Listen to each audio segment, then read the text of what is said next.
Anda kembali bersama kami dalam Aceh hari ini. Saudara, realisasi penyaluran pupuk urea bersubsidi di Aceh periode Januari hingga Oktober 2020 mencapai 54.839 ton atau 80% dari rencana yang ditetapkan pemerintah. Kepala Dinas Pertanian dan Perkebunan Aceh, Ahanan di Banda Aceh mengatakan rencana penyaluran urea bersubsidi hingga Desember tahun ini sebanyak 68.960 ton. Sedangkan kebutuhan petani selama setahun yang sudah dituangkan dalam ERDKK 146.248 ton. Dengan penyaluran sebesar itu, maka stok pupuk Aceh dipastikan aman. Untuk saat ini kita belum kelangkaan pupuk. Ini adalah berdasarkan hasil pemantauan kami, berdasarkan laporan yang ada kondisi hari ini kita masih sekitar 80%, 81% realisasi pupuk subsidi untuk Aceh. Iya. Artinya masih ada pupuk, kuota pupuk yang belum ditebus. Yang belum ditebus oleh distributor pada pabrikan. Iya.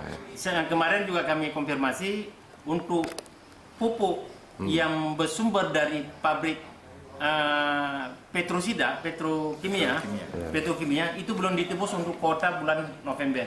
Iya. Ya kan? Berarti kalau misal di lapangan akan ada kebutuhan yang besar, berarti mereka akan segera menebus. Sementara itu, realisasi penyaluran pupuk bersubsidi untuk jenis SP36 baru mencapai 76% dari rencana 16.921 ton hingga Oktober tahun ini.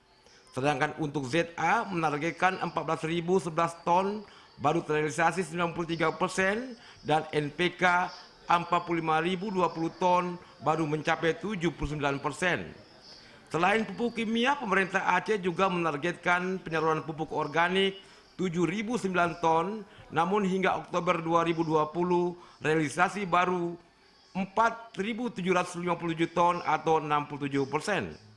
Untuk mengatasi kelangkaan pupuk, Hanan didampingi Farul Razi, Kabid Prasarana dan Prasarana di Stambun Aceh mengatakan telah menyiapkan skema realokasi antara wilayah dan waktu sekaligus permintaan penambahan alokasi Kementerian Pertanian.